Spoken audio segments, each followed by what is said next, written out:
Bismillahirrahmanirrahim. Assalamualaikum warahmatullahi wabarakatuh. Alhamdulillahirabbil alamin, wassalatu wassalamu ala asrofil anbiya'i wal mursalin sayyidina Muhammadin wa ala alihi washabihi ajmain. Rabbi shrahli sadri wa yassirli amri wahlul 'uqdatam min lisani yafqahu qawli. Amma ba'du. Puji syukur alhamdulillah, marilah kita senantiasa panjatkan kehadirat Allah Subhanahu wa taala atas limpahan rahmat, taufik, hidayah dan inayahnya pada kita semua.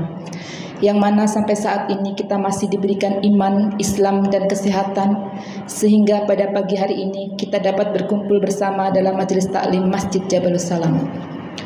Salawat dan salam semoga senantiasa tercurah kepada junjungan kita Nabi besar Muhammad SAW beserta keluarga dan para sahabatnya, yang mana beliau adalah Nabi yang membawa syafaat Allah, dan mudah-mudahan kita selaku umatnya mendapatkan syafaatnya pula di yaumil akhir.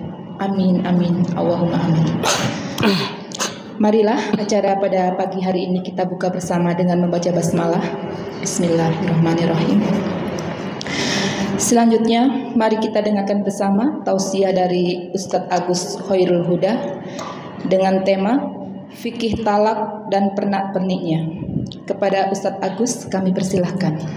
Jazakillah khairan katsira. Bismillahirrahmanirrahim. Rabbi israh li sadri wa yassir li amri wahlul 'uqdatam min lisani yafqahu qawli. Amma ba'd.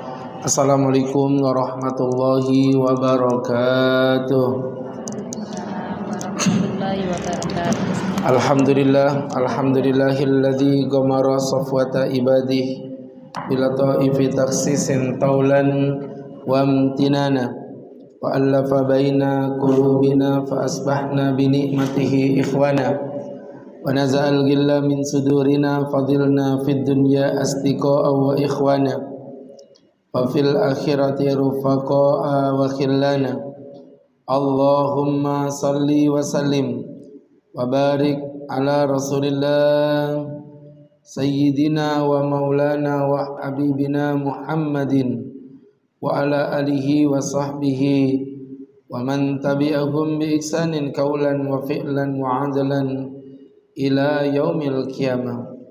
Yaqulullahu ta'ala fi kitabihil karim wa huwa asdaqul qailin bi qawlihi a'udzu billahi minas syaitonir rajim. Ya ayyuhalladzina amanu taqullaha ittaqullaha haqqa tuqatih wa la tamutunna illa wa antum muslimun. Hadirin hadirat ibu-ibu jamaah majelis ilmu kajian rutin Masjid Jami' Jabalus Salam BDS 1 Balikpapan Selatan, Kalimantan Timur, Indonesia Raya, dunia jagat alam semesta yang berbahagia. Alhamdulillah, di pagi yang penuh barokah, dan memang di setiap pagi selalu barokah atas doa Nabi Muhammad SAW. Allahumma barik fi bukuri ummati, ya Allah berkailah di pagi harinya umatku. Jadi Masya Allah, teman-teman yang berbahagia yang dimuliakan Allah Subhanahu wa ta'ala, ya, ada kata-kata berkahi di pagi harinya umatku. Memang tiap pagi selalu berkah. Yang buat kenapa ada istilah orang tua kita bilang, kalau bangun jangan kesiangan, nanti rezekimu dipatok ayam. Jadi Masya Allah, ibu-ibu yang dimuliakan Allah Subhanahu wa ta'ala, ini tentu menjadi pembelajaran untuk kita bersama, ya. Maka di pagi hari ini insyaallah kembali kita duduk untuk melaksanakan kewajiban kita berthalabul ilmi insyaallah. Baik sahabat-sahabatku yang berbahagia, tidak berpanjang, tema kita kali ini agak angker, yaitu tentang talak. Ya Bu ya, ngeri.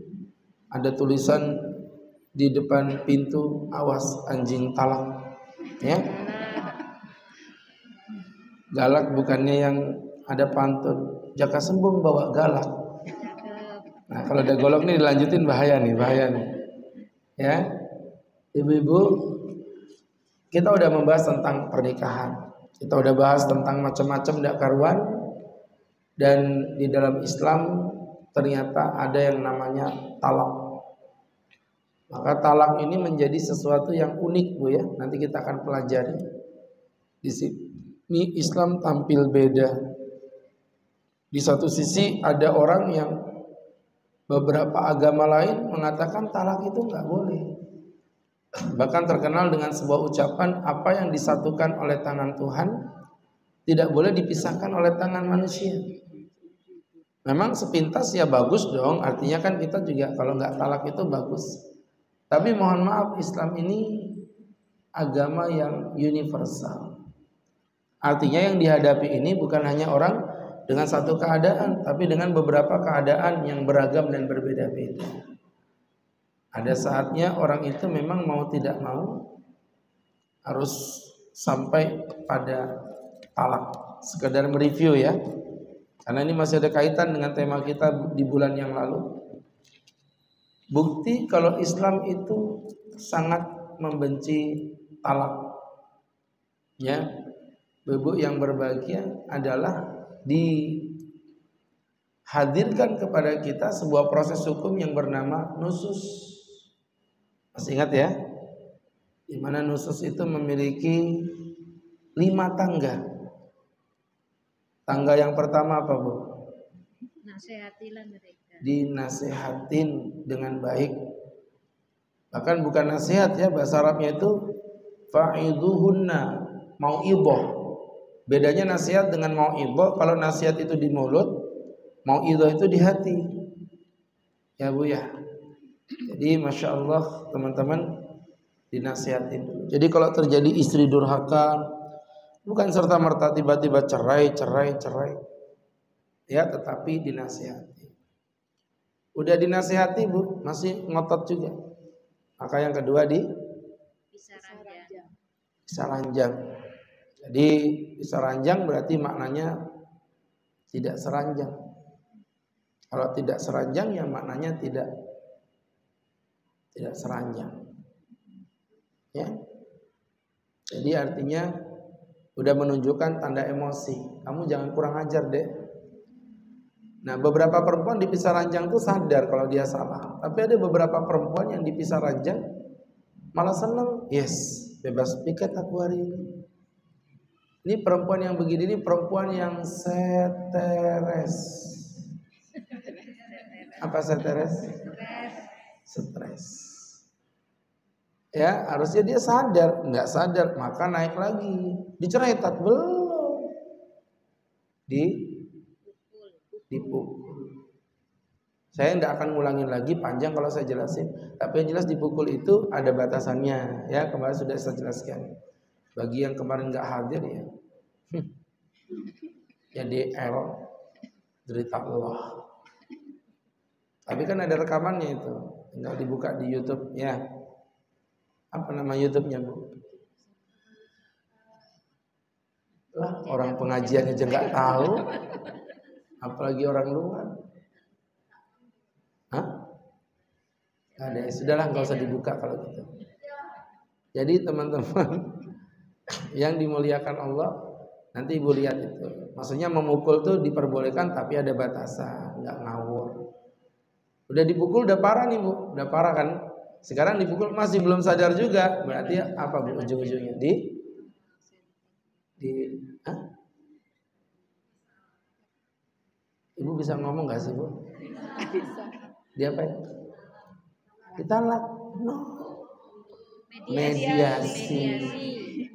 Tadi ditanya mingkem, Ustaz jawab nyolong. Dimediasi. Fab'athu wa kamam min ahlihi wa kamam min ahliha. Utusan dari ini, utusan dari itu.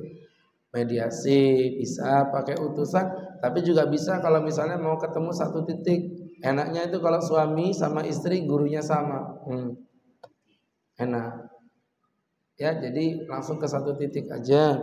Banyak jemaah kita yang perempuannya murid saya, lakinya murid saya. Ada apa-apa ya tinggal enak aja. tinggal datang ke rumah, ya curhat. Yang penting yang bawa pizza lah minimal. Ya, Holland nggak level sih kayaknya. Jadi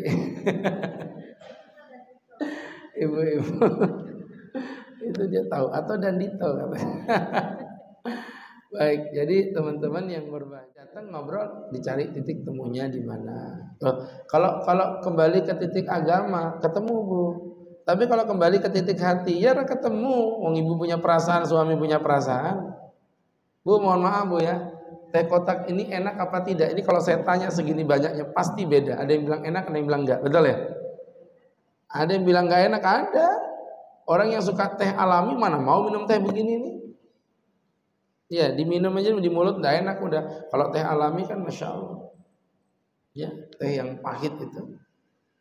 Orang kalau udah senang itu, Masya Allah. Ya, mohon maaf, pare. Bagi yang suka pare, itu kalau makan, ih segernya ya Allah. Ustadznya makan buah. Ustadz gak suka pare, ya kan? Ustadz suka yang manis. Makanya istri Ustadz. Makanya ibu jangan tertipu sama yang manis. Karena yang manis aja belum tentu setia, tapi yang setia udah pasti manis.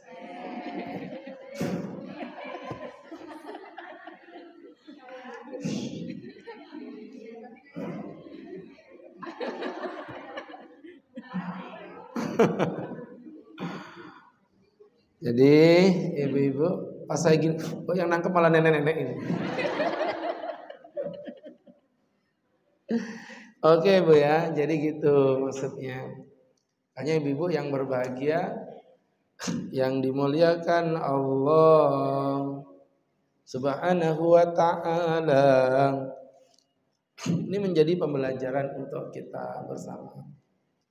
Setelah dimediasi, artinya udah ada pihak luar loh. Kalau masih sampai terjadi perkelahian, berarti udah parah banget. Berarti udah prinsip, bukan masalah komunikasi. Karena kalau komunikasi aja harusnya dengan cara mediasi udah tuntas. Kalau memang masalahnya di komunikasi. Tapi problemnya kalau udah mediasi udah dilakukan ya berarti bukan komunikasi. Berarti memang masalahnya udah masalah inti, dagingnya bermasalah. Lompatlah yang kelima, namanya cerai. Prinsipnya gini Bu,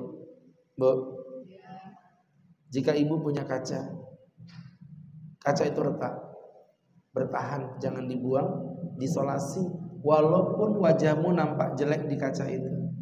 Ya, kalau ibu kaca retak, ibu buat kaca gini kan jelek toh. Saya ulangi, kalau kaca itu retak, jangan dibuang, solasi. Bertahanlah walaupun wajahmu jelek di kaca itu. Tapi kalau kaca ini udah hancur, berantakan, berkeping-keping, buang saja. Jangan kau genggam kalau hanya melukai tanganmu sendiri.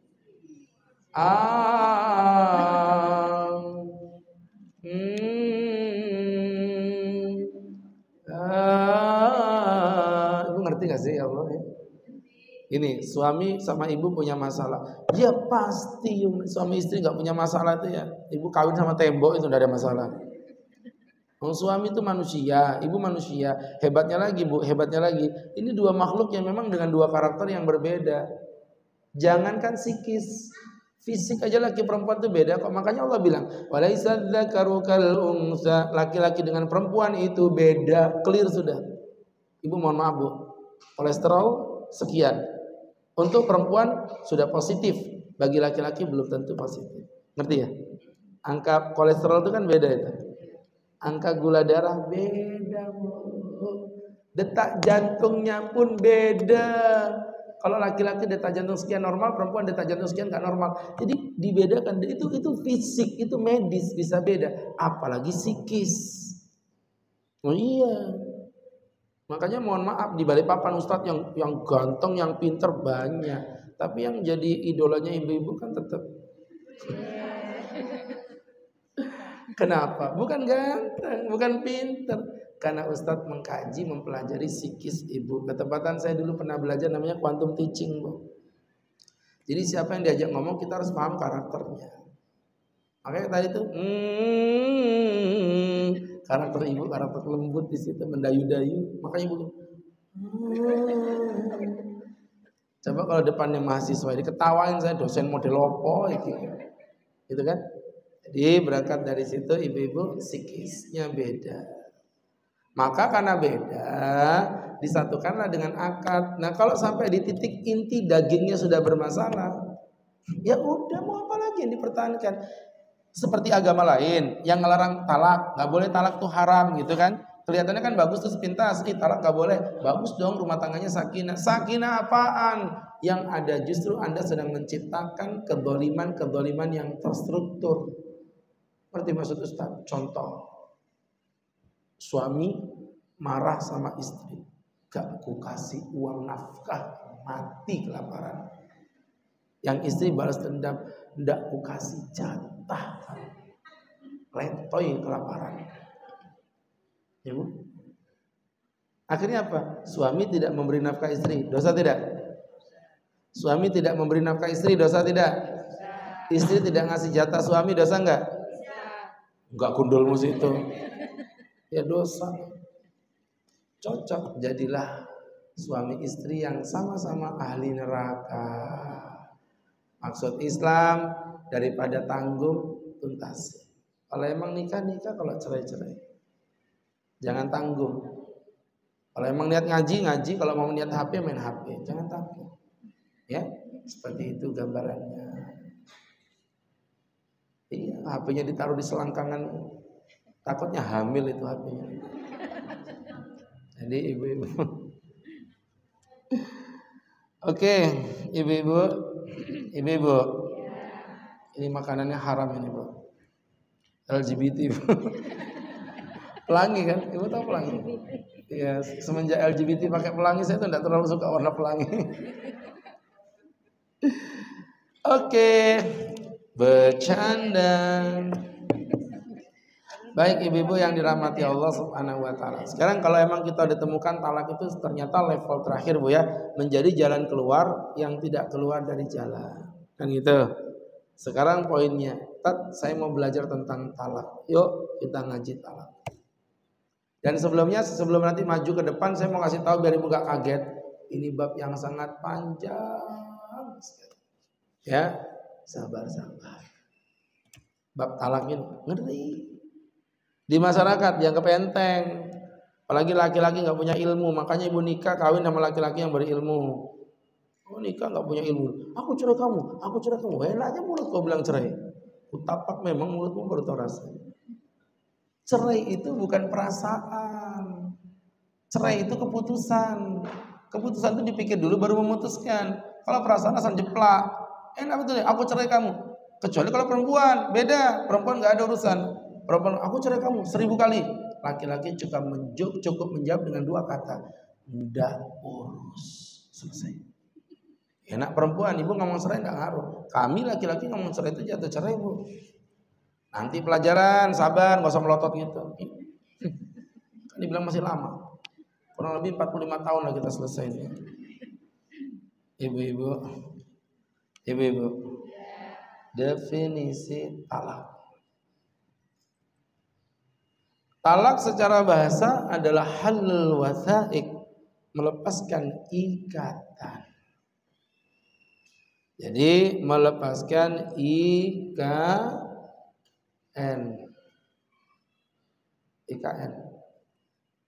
ibu kota negara. Jadi itu talak Bu ya. Sesuatu yang diikat kemudian ikatannya dilepas itu secara bahasa Arab namanya talak. Itu arti bahasanya. Adapun arti secara istilah, melepaskan ikatan pernikahan dengan lafaz talak atau semisalnya, halan wa ma'alan, baik efeknya langsung ataupun setelahnya, baik efeknya secara langsung ataupun setelahnya, bilabdin maksusin dengan lafaz-lafaz tertentu,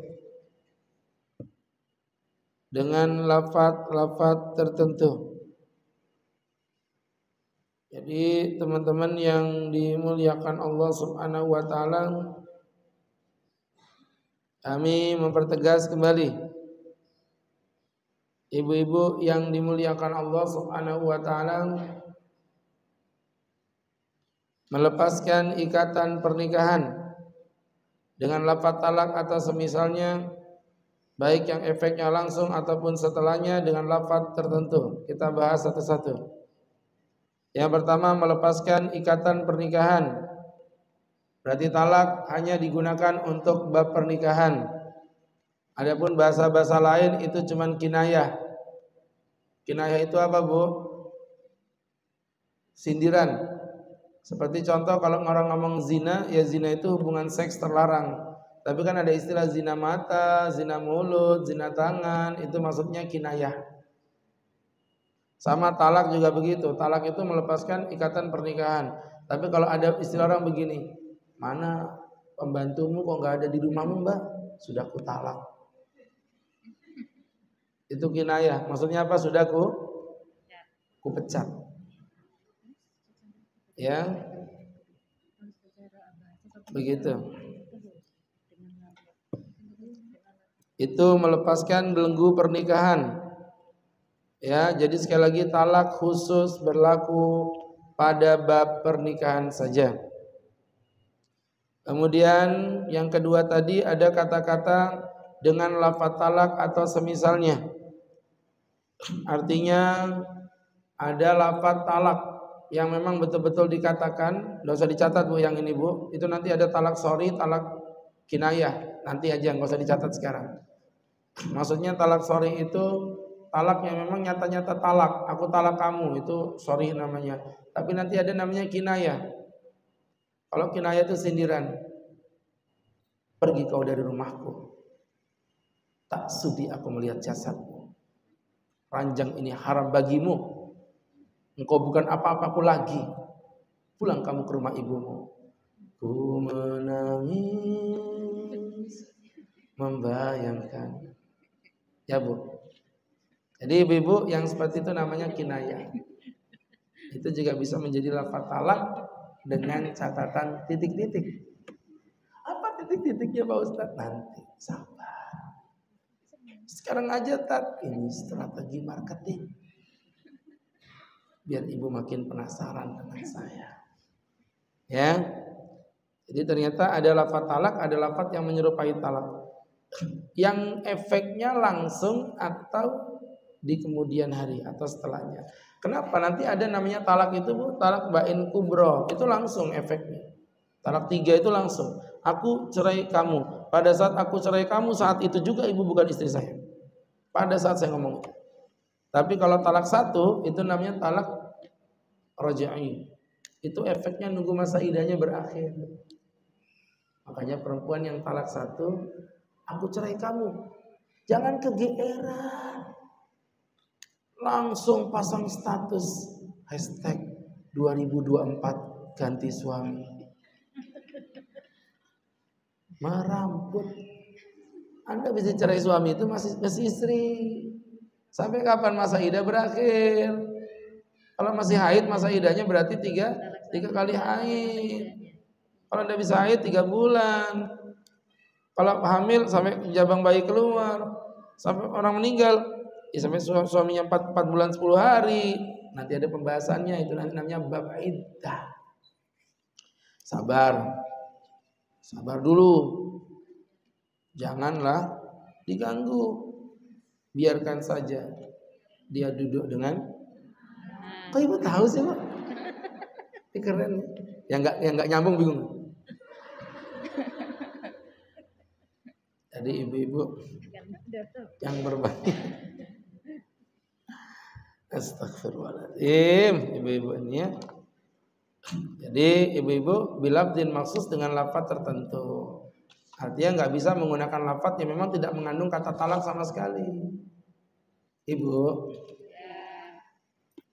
ada orang suami istri marah-marahan, kelai-kelayan, nggak mau bertemu, yang suami nggak ngasih nafkah, udah lama nggak berhubungan, rumah tangga udah bisa ranjang bertahun-tahun, bahkan sampai 10 tahun. Terus dia bilang, aku udah tercerai Pak Ustaz. Tercerai mana? Udah nggak ada hubungan apa-apa berpuluh-puluh tahun, tetap jadi istri. Karena talak hanya bisa terjadi dengan ya. Kalau belum sampai ada yang namanya, itu tidak akan terjadi talak sama sekali. Jelas tuh? Ya? Jelas nggak? Alhamdulillah. Baik. Padahal saya tidak ngomong tadi itu ya. Baik. Jadi ibu-ibu yang dirahmati Allah, nanti tolong yang nggak jelas tanya sama yang bilang jelas ya. Saya tadi tidak ngomong apa-apa. Maka ibu-ibu, talak itu tidak akan terjadi kalau tidak ya. Tidak ada ucapan. Talak itu hanya terjadi dengan dua perkara. Satu, suami ngomong talak. Dua, istri menggugat talak. Istri nggak bisa menceraikan suami, tapi bisa menggugat suami. Ya, sehingga berangkat dari situ, kalau si suami nggak menceraikan istri, istri nggak gugat suami, kalian itu masih menikah guys. Jangan jadi jatil, janda centil. Ibu kenapa? Ibu janda kamu? Yang saya sindir janda centil loh ya, tidak semua janda loh ya. Oh, kalau janda ini banyak yang solihah juga. Jadi saya bahas ini janda centil. Namanya apa tadi?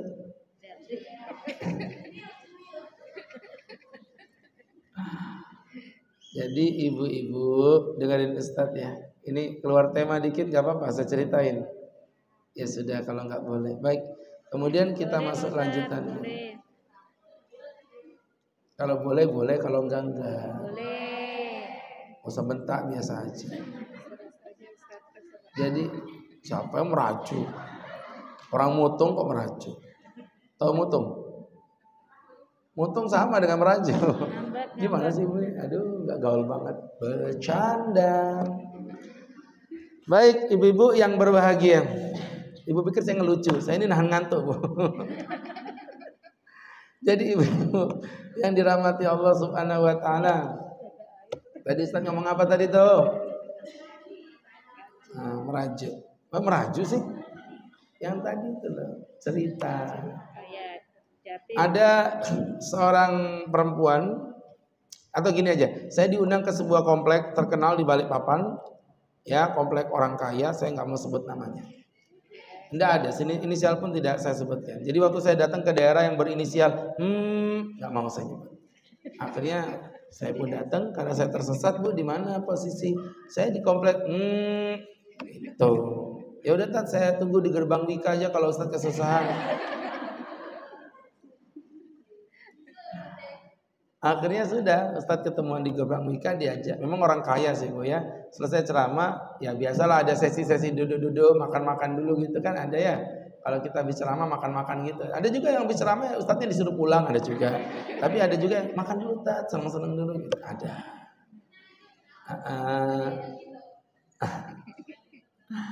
Apa yang terjadi? Habis diajak makan-makan tuh ngobrol. Si suaminya itu, Pak Ustadz, ini loh Mbak siapa gitu, mohon maaf ya pembantunya gitu. Ini Mbak ini loh Tat, udah Mbak ngomong mumpung ada Ustadz ini, curhat aja. Iya Pak Ustadz saya mau curhat boleh? Ya udah nggak apa-apa, ngomong apa? Jadi Pak Ustadz, saya ini seorang wanita bersuami. Suami saya pengangguran. Akhirnya daripada dihina bapak saya, soalnya mohon maaf Bu, ini bisa disebut dengan pembantu VIP. Dia gajinya 6 juta. Pembantu loh ya. Pembantu gaji 6 juta. Karena udah dianggap kayak anak. Terus kebutuhan apa-apa itu ditanggung sama bosnya. Dia bilang ini sejak anak saya masih bayi Tat, sampai punya anak 4, sekarang beliau semua yang ngurusin. Makanya udah saya anggap kayak adik saya sendiri. Gaji 6 juta, hidup mapan. Suaminya pengangguran. Akhirnya kata istrinya gini, Mas, kamu udah Mas jadi TKI aja ke Malaysia. Tapi kan butuh biaya deh, aku yang tanggung Mas. Jadi dibiayain untuk berangkat ke Malaysia. Walhasil singkat kata di Malaysia bulan pertama telepon uang ada, bulan kedua telepon aja tanpa uang, bulan ketiga uang aja tanpa telepon, bulan keempat tanpa uang tanpa telepon.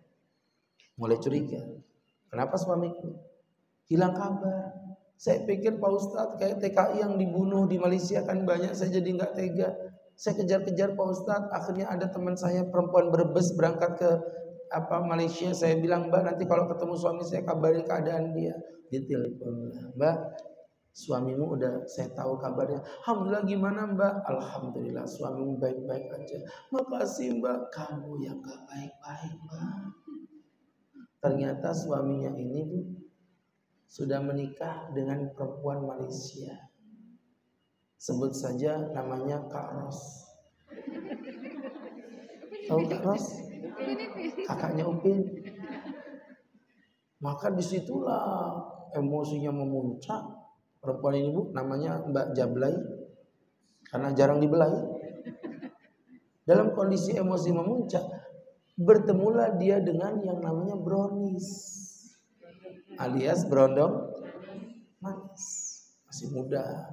Kalau udah ustadz gini kan udah usia brosuk, berondong sukses, busuk-busuk, gak sopan gitu. Berondong sukses, berondong busuk. Oh itu. Ada ustadz dibusuk-busukin. Jadi ibu-ibu, apa yang terjadi? Orang berondong sukses, berondong busuk. Akhirnya Masya Allah, ibu-ibu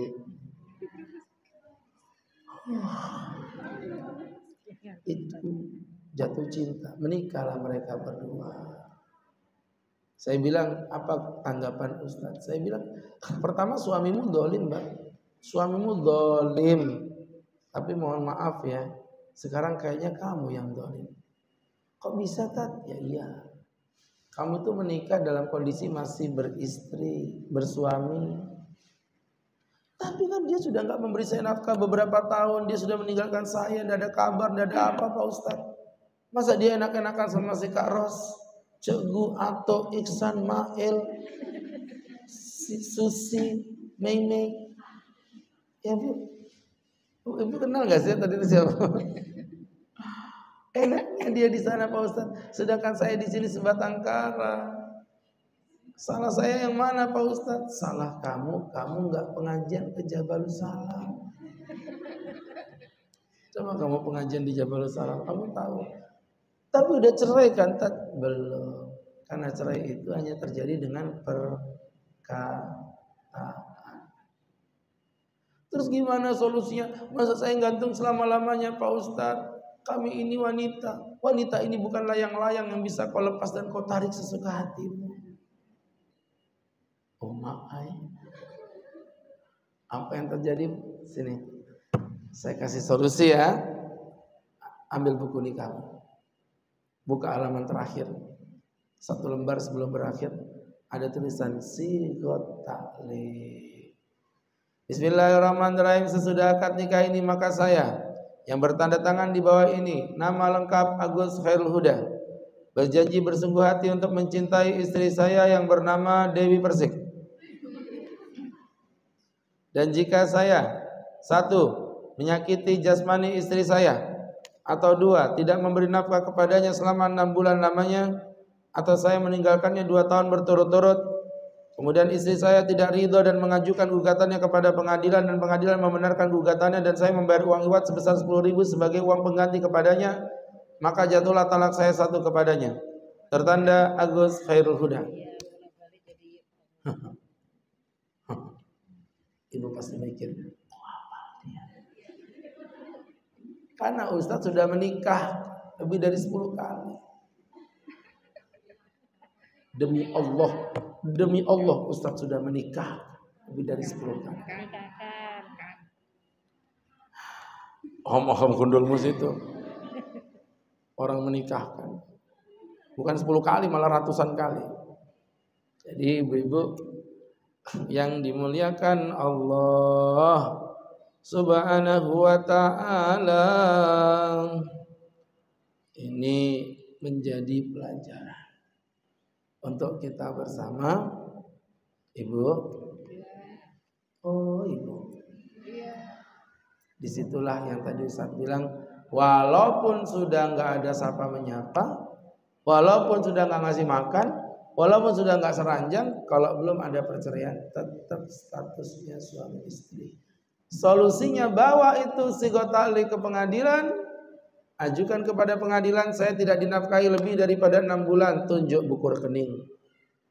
Saya tidak dijumpai suami saya 2 tahun berturut-turut, minta kesaksian Pak RT dan warga sekitar. Saya disakitin suami saya, visum. Jadi perempuan itu harus yang tegas. Dipukul suami jangan nangis mewek, datang ke rumah sakit dulu. Visum. Nah, sambil nunggu hasil visum, silakan nangis. Ya. Paham? Visum dipegang. Masalah ibu nanti mau gugat ke pengadilan atau tidak, itu urusan belakang. Yang penting visum dulu. Gitu. Jadi perempuan kok nangis mewek, disuruh gugat gak punya visum, ya ditolak sama pengadilan. Ya perempuan gitu Bu, kalau dipukul langsung visum. Ya, jadi teman-teman yang dirahmati Allah Subhanahu wa taala, korban pemerkosaan juga visum langsung. Jangan jadi istrinya jenderal diperkosa malah gak visum. Aku ngaku diperkosa. Siapa sih? Ustaz udah ngomong siapa-siapa. Lah ya ada, masa istrinya jenderal ngerti hukum, mau diperkosa kok nggak visum, itu malah nangis, kan nggak masuk akal. Orang bodoh aja sekarang udah pinter kok, ya kan? Ada itu di negeri Konoha sama Wakanda. Jadi ibu-ibu yang dirahmati Allah, jelas Bu ya? Nah, jadi definisinya saya ulangi, melepaskan ikatan pernikahan berarti ini khusus nikah. Bila ditolak au misliya dengan lafaz talak atau semisalnya, berarti nanti ada talak lafaz talak, ada talak lafaz semisalnya. Dengan efek yang langsung seperti tadi talak bain kubro, atau efek yang berikutnya atau menunggu esoknya, itu tadi yang saya bilang talak apa tadi? Roja'i. Dengan lafaz talak berarti maksudnya harus dilafadzkan, nggak bisa cuma dengan perasaan. Ada orang baik-baik nggak ngapa-ngapain karena suaminya bilang talak, ya talak. Tapi ada orang udah musuhan klien 12 tahun nggak sapa-sapaan, tapi belum ada kata talak, ya nggak talak. Jadi mulut itu berfungsi dalam hal ini. Tuh maksudnya begitu. Kemudian berikutnya, berikutnya.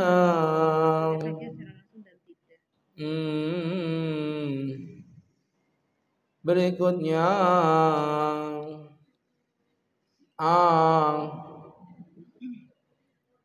berikutnya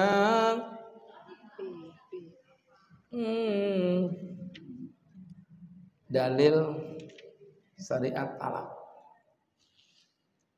Ada dari kitab, dari hadis, dan dari ijma.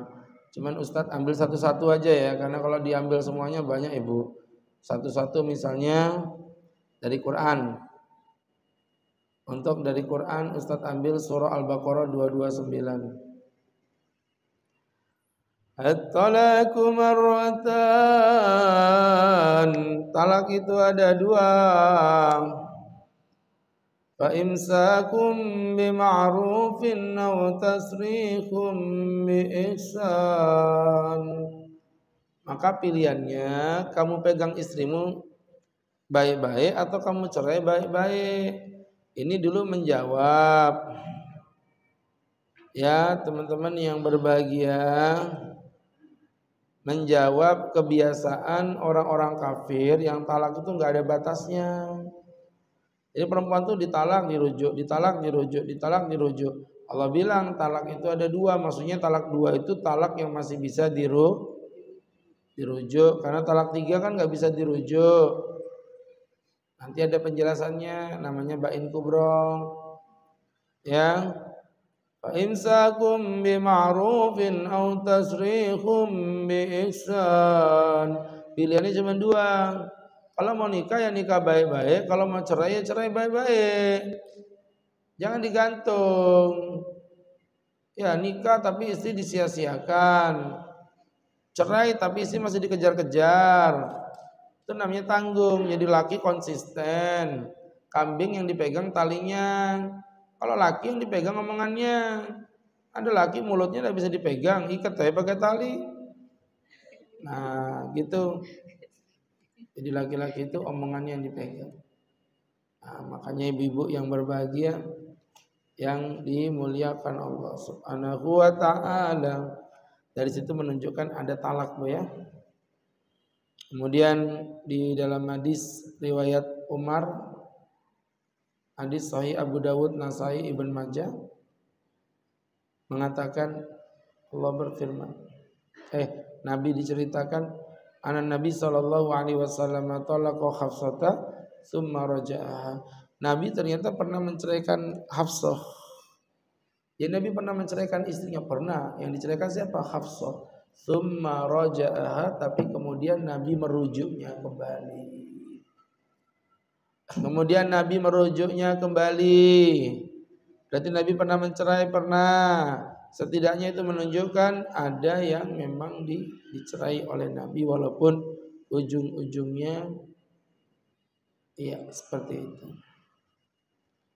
Baik teman-teman yang dimuliakan Allah Subhanahu wa taala, itu menunjukkan yang sedemikian. Baik ibu-ibu yang dimuliakan Allah, yang ketiga tadi Ustaz bilang ijma'. Ijma' itu artinya ulama sepakat bahwa talak itu memang ada, bahwa talak itu memang di dalam Islam hukumnya legal, ada dasar-dasarnya, walaupun nanti dalam prakteknya artinya pembagian terhadap perkara talak bla bla bla itu memang akan menjadi sedikit perdebatan, perbedaan di antara ulama.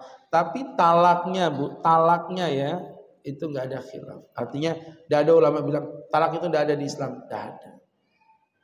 Ya seperti itu.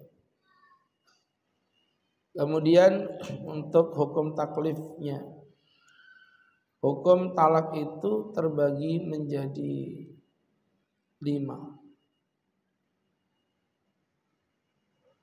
Yang pertama namanya talak haram. Jadi hukumnya haram. Apa itu Pak Ustadz?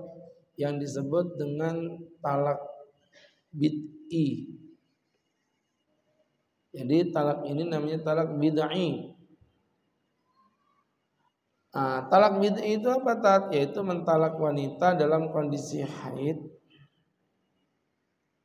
atau dalam kondisi suci yang sudah digauli. Itu namanya talak bid'i. Bid'i itu diambil dari kata dasarnya bid'ah. Ya, kami pertegas. Namanya talak bid'i. Jadi ternyata menceraikan istri dalam kondisi haid itu enggak boleh. Ayo, gitu itu mana orang tahu. Dihajarnya aja, pokoknya talak gitu aja. Mana ngerti hukum orang. Ini problemnya, ya. Saya sering bilang ini problem kita ada di sini. Kita tidak ngerti hukum, bahaya. Ya kayak gini nih ngeri. Menceraikan istri dalam kondisi haid, habis haid suci, nggak digauli baru dicerai, itu yang benar. Jadi ketika istri haid jangan ditalak. Kalau mau nalak perempuan haid tahan dulu sampai masa suci tiba, jangan digauli baru dicerai. Itu baru namanya talak sunni, talak sunnah. Jadi pertama jangan dicerai dalam kondisi haid. Kalau udah suci jangan digauli. Ini enggak kenang-kenangan Ustaz. Terakhir sebelum perpisahan. Kenang-kenangan gundul mesti itu. Ibaratnya tawaf wada ini Pak Ustaz. Ya enggak boleh. Seperti itu ibu-ibu yang dimuliakan Allah. Yang kedua, hukumnya adalah makruh. Kapan talak menjadi makruh? Ketika talak itu tanpa sebab. Jadi nggak ada apa-apa tahu-tahu talak. Kenapa? Ya Tat, saya udah nggak nafsu ngelihat dia, sudah nggak cinta ngelihat dia. Ini hukumnya makruh. Berdasarkan hadis Jabir, teman-teman diceritakan Nabi bersabda, Inna iblis yadha arsyahu alal ma'. iblis itu meletakkan kerajaannya di atas air. Di mana posisinya? Wallahu a'lam bishawab. Nah, ketika iblis meletakkan kerajaan di atas air, kemudian nanti iblis itu mengutus saroya. Saroya itu apa ya? Utusan, pasukan. Adnahum minhum manzilatan, yang paling ringan derajatnya, a'dhamum fitnatan, yang paling berat fitnahnya. Maksudnya yang kecil aja iblis itu bisa merusak tatanan kehidupan, apalagi yang besar. Nanti ketika pulang laporan LPJ. Ditanya sama raja setan, "Kamu ngapain?"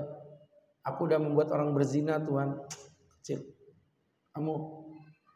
Saya udah membuat orang sibuk bermain HP di saat ustadznya ceramah, Tuhan. Kecil. Kamu. Saya sudah membuat orang bercerai, Tuhan. Kata raja setan, "Aha. Kamulah the best of the best setan award 2024." Ya. Jadi ternyata derajat setan paling tinggi secara prestasi adalah ketika dia mampu membuat orang bercerai, Bu. Nah loh, ini kan keren ini. Makanya kalau ada orang bercerai, saya pegang salaman. Selamat ya. Hah? Maksudnya apa? Selamat. Sudah membuat setan naik derajat. Iya. Ya, jadi teman-teman yang dirahmati Allah Subhanahu wa taala. Itu maksudnya. Kemudian berikutnya yang ketiga, talak menjadi mubah ketika dua-duanya sama-sama sudah tidak cinta. Mubah. Si suami udah nggak ada rasa sama istri. Biasanya itu ada kasus-kasus perceraian, Bu. Perselingkuhan. Suaminya kan berselingkuh sama cewek, istrinya marah, istrinya nggak mau lagi, jijik dengan suaminya. Akhirnya istrinya bilang, "Ya udah, aku juga bisa selingkuh sama laki-laki lain." Ketika laki ini tahu istri selingkuh, dia juga jijik sama istrinya. Cocok, udah sama-sama jijik. Ya udah, mau gimana lagi? Mau cerai silakan. Karena nggak ada yang dirugikan di sini. Maka sama-sama bercerai. Ya, ibu-ibu yang dimuliakan Allah Subhanahu wa taala, hukumnya mubah. Yang keempat, sunnah. Kapan bercerai sunnah? Apabila istrinya melakukan pelanggaran terhadap hukum Allah. Seperti contohnya sholat atau semisalnya, sholat, jilbab dan lain sebagainya. Itu, Bu. Apalagi tidak mau digauli. Apalagi, Bu, suka mengumbar aib keluarga. Apalagi, Bu, akhlak yang buruk pada mertua. Apalagi, Bu, ibu kok terdiam gitu sih? Ibu pasti gini, itu yang Ustaz sebutin itu kelakuanku semua ya Pak Ustaz. Oke ya, itu maka setelah yang tadi, yang urutan tadi Ustaz omongin tadi itu loh, baru dicerai hukumnya sunnah. Yang kelima, hukumnya wajib. Kapan cerai menjadi wajib? Ini disebut dengan ilak. Nah, bingung kan? Namanya ilak. Ilak itu gimana yang ngejelasinnya ya? Ilak itu ya ilak. Jadi ilak itu dia kan semacam ilak. Ya. Ibu. Apa ilak itu? Menggantung ya, Mas. Itu udah tahu dia ya kan? Ya ilak. Ya sudah tanya sama dia aja. Baik, kita cukupi sekian, mudah-mudahan bisa diambil manfaat. Ilak itu semacam udah toh. Ilak itu semacam ilak. Ya. Seorang suami yang bersumpah tidak menggauli istrinya lebih dari 4 bulan. Seorang suami yang bersumpah tidak menggauli istrinya lebih 4 bulan. Maksudnya apa Pak Ustaz? Oh, apa maksudnya? Jadi kan ada suami marah sama istrinya. Oh, kurang ajar kamu deh ya. dinasihati nggak nurut, sumpah aku nggak mau, demi Allah aku nggak mau gauli kamu 4 bulan.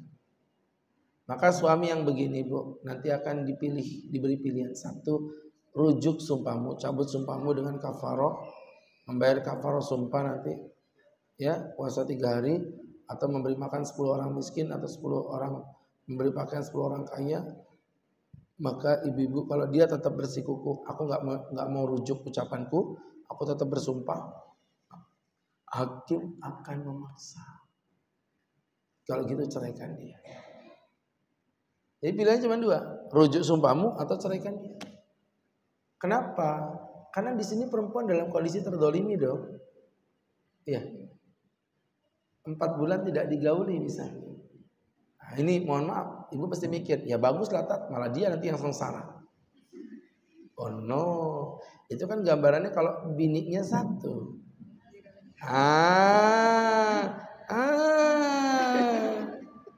Kalau biniknya 2, 3, 4, menderita memang sidin lah. Itu maksudnya. Jadi itu namanya ilah, ya. Nanti ada babnya Bu. Insyaallah nanti kita sampai. Kalau itu nggak lama, paling 16 tahun insyaallah ketemu. Baik. Oke, ibu-ibu, itu tema kita untuk hari ini ya. Mudah-mudahan bisa menjadi pelajaran, dan sekali lagi tetap sabar. Karena sekali lagi Ustaz pertegas bahwa kita ya harus mempelajari talak secara sempurna. Baik teman-teman, mangga silakan buat teman-teman yang mau bertanya, Ustaz persilakan.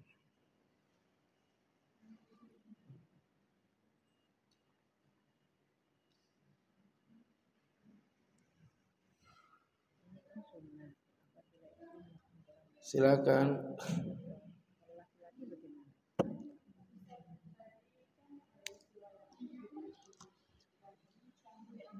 Selama 4 bulan. Oh Ila Ya. Nah, terus tes belum.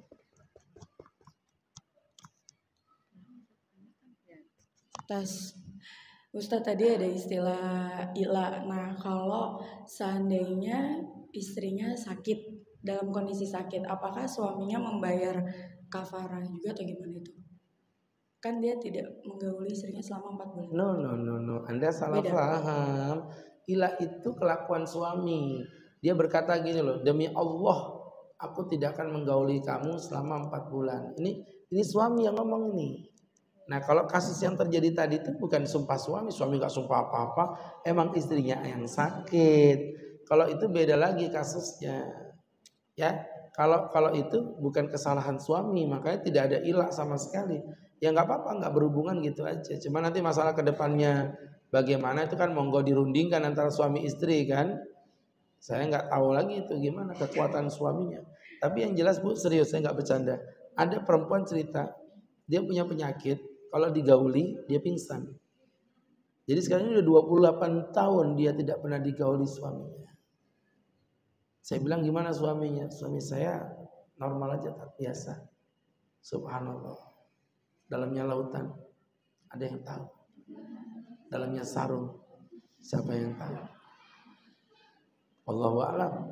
Ya, seperti itu. Ada yang lain?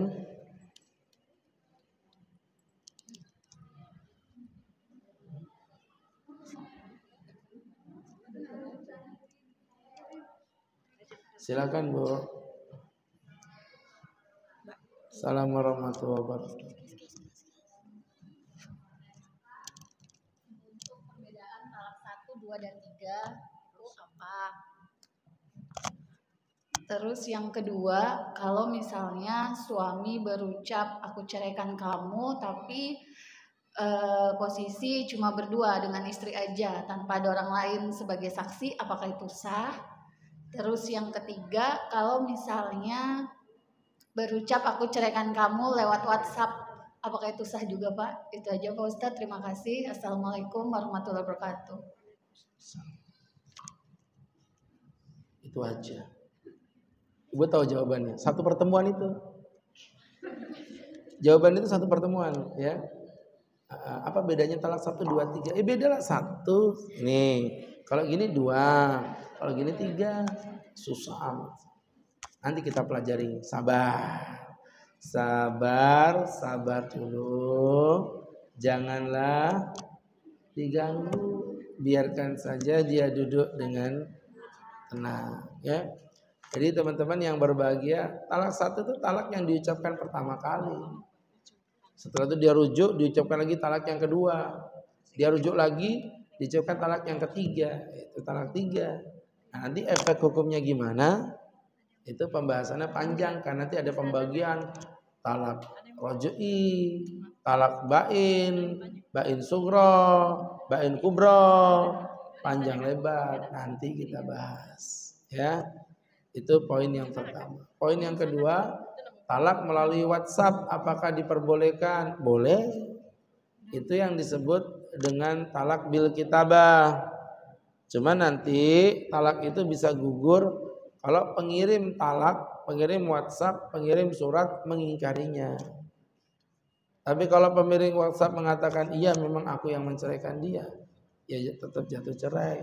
Walaupun hanya melalui WhatsApp. Apakah di situ membutuhkan saksi untuk penetapan talak? Tidak ada. Di dalam Islam, menurut 4 mazhab mengatakan tidak perlu saksi apa-apa. 4 mazhab itu mengatakan begitu. Hanya Imam Syekh Ibn Taimiyah yang mengatakan wajib ada saksi.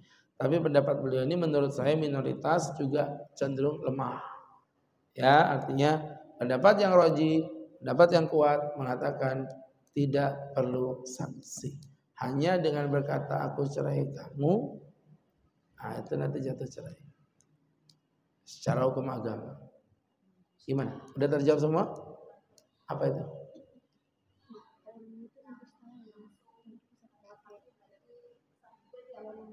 Itu kan jawabannya saya tadi itu barusan. Iya, sama ya. Baik. Ada pertanyaan lain?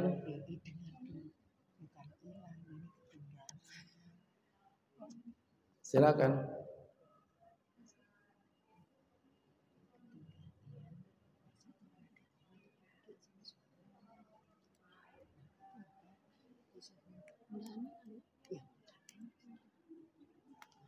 Baik, pertanyaannya biar nggak panjang. Apa hukumnya menceraikan istri dalam kondisi hamil? Baik sengaja maupun tidak sengaja, pernikahannya adalah sah. Sah, memang tidak ada larangan, Bu. Ini nggak menghukum ya. Masalah nanti teganya, apa itu urusan lain. Itu masalah akhlak, masalah adab etika ya. Tapi secara hukum tidak ada larangan menceraikan istri dalam kondisi hamil. Yang ada itu larangan menceraikan istri dalam kondisi haid. Yang tadi kita sebut dengan talak bid'i itu. Ya. Sehingga berangkat dari situ, apabila ada seorang laki-laki yang menceraikan istrinya dalam kondisi hamil, baik dengan sengaja maupun tidak sengaja, sama aja, talaknya tetap jatuh sah. Ya, dan masa iddahnya sampai bayinya keluar. Begitu. Jelas? Ya anak bapaknya toh, anaknya siapa? Berhubungannya mau ngasih suami istri kok. Ya anaknya anak bapaknya normal. Cuman memang statusnya bercerai. Karena kalau perceraian itu kan hanya memisahkan suami istri aja. Kan ini mantan istriku itu ada. Mantan anakku kan gak ada. Ya. Jadi anak tetap anak, gak ada masalah. Anaknya tetap dinasabkan ke bapak. Baik. Ada yang lain? Nah, silakan. Bismillahirrahmanirrahim. Assalamualaikum warahmatullahi wabarakatuh. Assalamualaikum. Pak Ustadz, kalau misalnya gini Pak Ustadz, ada suami istri yang sebelumnya itu awal-awal menikah itu sholat suaminya itu. Nah di tengah perjalanan itu sudah punya anak 1, suaminya itu tidak mau sholat lagi, sudah diingatkan sama istrinya. Itu kalau misalnya istrinya itu minta cerai boleh enggak Pak Ustadz? Baik. Mengajukan apa namanya tadi? Iya, gugatan. Oh, baiklah. Gini ya teman-teman ya, perhatiin, bedakan antara orang yang tidak sholat dikarenakan dia meyakini sholat tidak wajib, dengan orang yang tidak sholat dia meyakini wajib tapi dia malas. Itu beda. Untuk yang pertama kasusnya adalah orang yang tidak sholat karena dia meyakini sholat tidak wajib, itu hukumnya kafir, murtad dari agama Islam. Kamu nggak sholat mas, sholat nggak penting, sholat nggak wajib, tidak ada urusan dengan sholat. Kayak begitu kafir. Maka ibu bukan boleh menggugat, wajib menggugat supaya ibu lepas dari dia. Karena kalau enggak, ibu menikah tadi itu zina. Karena pernikahannya udah lepas. Do murtad itu kan membatalkan pernikahan. Ya, satu. Kemudian yang kedua, Pak Ustadz dia tuh tidak meyakini sholat itu tidak wajib, bukan, tapi dia masih ya, wajib normal, cuman dia malas. Nah yang kayak begini dua, sikok bagi dua, sikok bagi dua. Ya, yang pertama ketidaksolatannya tidak mengganggu sholatnya ibu, paham maksudnya? Kedurhakaannya tidak menyebabkan ibu menjadi durhaka. Yang begini jangan menggugat cerai. Tapi kalau kedurhakaannya membuat ibu durhaka, dia nggak sholat, tapi dia maksa ibu juga nggak sholat, udah kamu nggak usah sholat. Yang seperti ini dianjurkan untuk digugat cerai. Ngerti nggak bedanya? Tadi kan ada dua. Yang ini meyakini sholat nggak wajib, ini wajib digugat. Yang ini meyakini sholat itu wajib. Ini dibagi dua. Kalau dia cuma nggak sholat aja, jangan digugat. Tapi kalau dia nggak sholat dan dia memaksa ibu untuk tidak sholat juga, sunnah untuk digugat. Kenapa? Karena dia menjadi penghalang ibu untuk dekat kepada Allah. Paham Bu? Baik.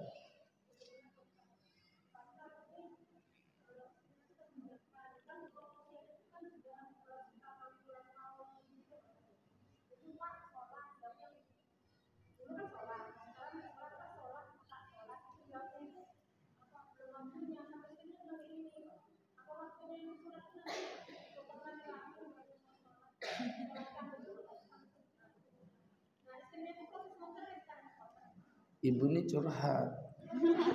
Saya ngasih jawaban fikih, padahal bisa aja ibu tarik ke masalah ibu tadi itu.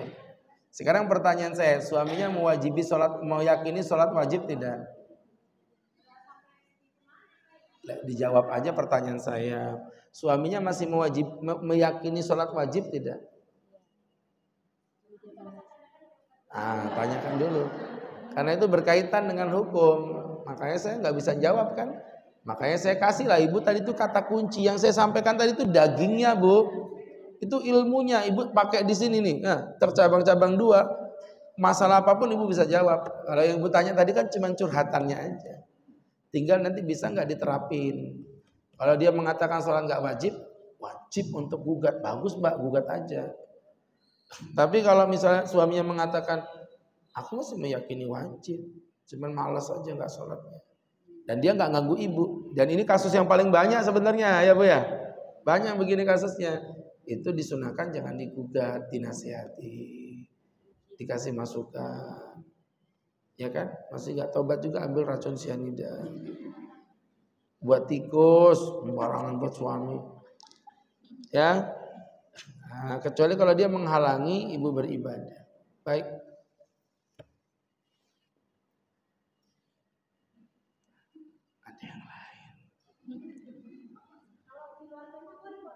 Ibu di luar ruangan sana juga nggak apa-apa. Ibu kayak baru ngaji sama Ustadz perasaan. Udah tahun-tahunan kita ngaji.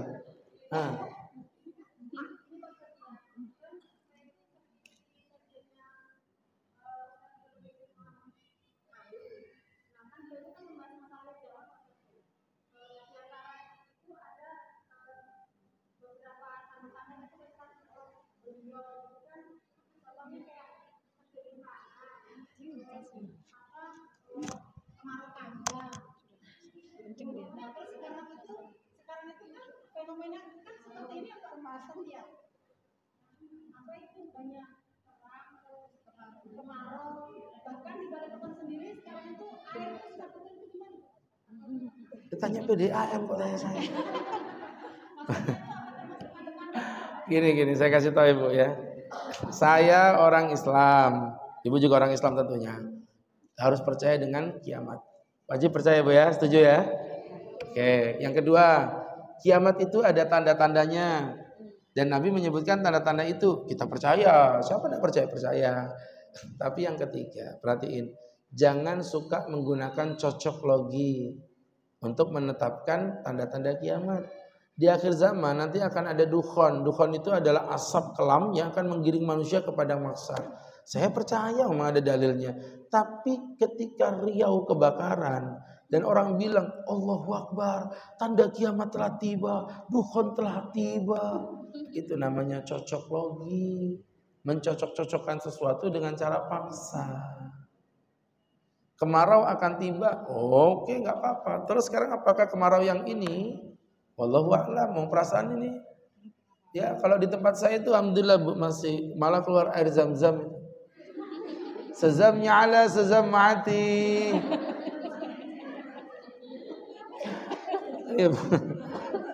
Keluar apa Bu? Air zam-zam. Sezam nyala, sezam mati. Jadi ibu-ibu gini. Contoh juga ini yang lagi rame nih ya, masalah Palestina kan. Ada yang bilang Pak Ustadz, katanya saya dengar nanti tanda-tanda akhir zaman Palestina itu akan dikuasai umat Muslim. Iya. Berarti saya itu berdoa lah mudah-mudahan Palestina nggak menang lah, kalah aja. Kalau menang kan bahaya Ini tidak nyambung. Masalahnya andai kata dikuasai umat Islam belum tentu kiamatnya sekarang, kan nggak ada jaminan. Loh, ibu ngerti nggak? Islam itu udah menguasai Palestina 3 kali loh. Di masa awal Umar bin Khattab sudah menguasai Palestina, tidak kiamat. Tapi habis itu direbut lagi sama orang kafir. Direbut lagi oleh Umar bin Abdul Aziz. Ya kan? Direbut lagi sama orang kafir. Sekarang ini mau direbut sama pasukan muslim. Siapa tahu habis ini nanti masih ada lagi lanjutannya, kan kita nggak tahu. Maka saya bilang jangan cocok logi. Bahkan ngeri Bu, sampai ada ustadz akhir zaman yang mengatakan, demi Allah saya telah bertemu seorang laki-laki yang menyerupai Imam Mahdi, bernama Ahmad, bla bla bla, sifatnya begini, begitu. Orang yang sudah di Madinah, umurnya sekian. Anda ngelantur loh. Ngomong Imam Mahdi itu berarti kiamat tinggal beberapa tahun aja. Sembarangan aja. Orang mirip dengan ciri Imam Mahdi bisa, tapi apakah itu Imam Mahdi? Atau jangan-jangan Imam Samudra? Ya kan? Jelas lah. Tandanya saya beriman, jangan takut, saya beriman. Makanya mohon maaf loh Bu ya, saya tidak menyebutkan nama ustadz siapapun. Tapi saya kurang setuju untuk ustadz yang tema materinya selalu tentang tanda-tanda kiamat aja. Mohon maaf Bu, setahu saya tanda kiamat itu jadi motivasi. Bukan untuk dicocok-cocokkan secara paksa.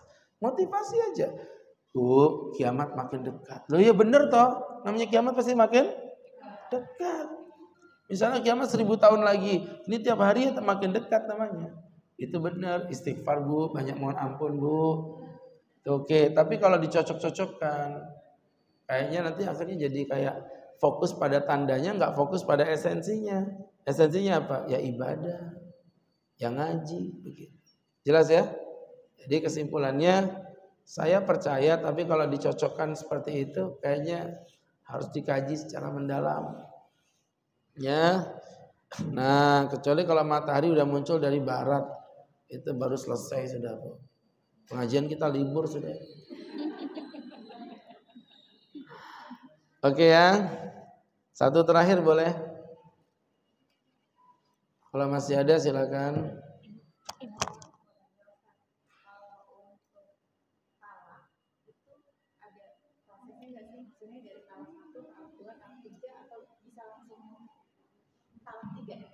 Itu nanti ada dijelaskan oleh mayoritas ulama, bisa langsung talak 3. Tapi Syekh Ibn Taimiyah di sini mengatakan harus berproses melalui masa iddah, per talak 1, talak 2, talak 3.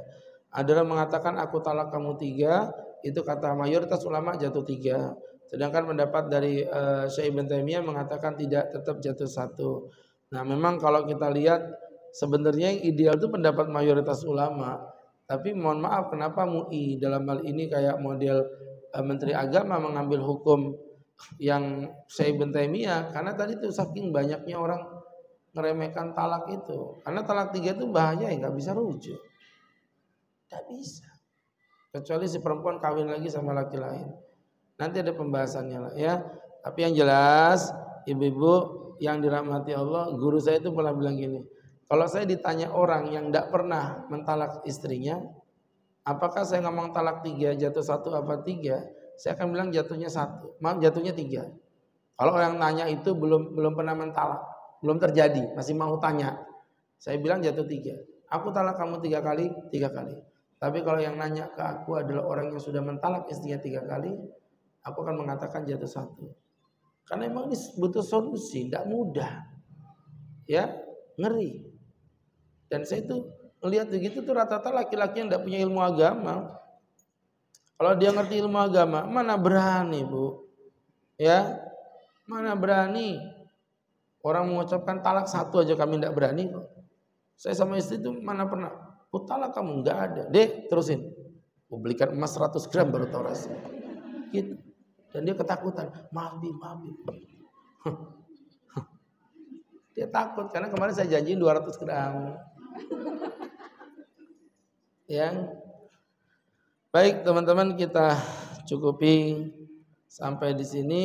Mudah-mudahan Allah berkahi kita, Allah cintai kita, dan Allah masukkan kita ke dalam surga. Amin amin alhamdulillah rabbil alamin. Hamdan yuafi ni'amahu wa yukafi mazidah. Ya Rabbana lakal hamdu kama yanbaghi li jalali wajhika wa 'azimi sultanik. Allahumma salli wa sallim wa barik ala rasulika sayyidina Muhammadin fil awwalin wal akhirin wa fi kulli waqtin wa inna fil mala'il a'la ila yaumiddin.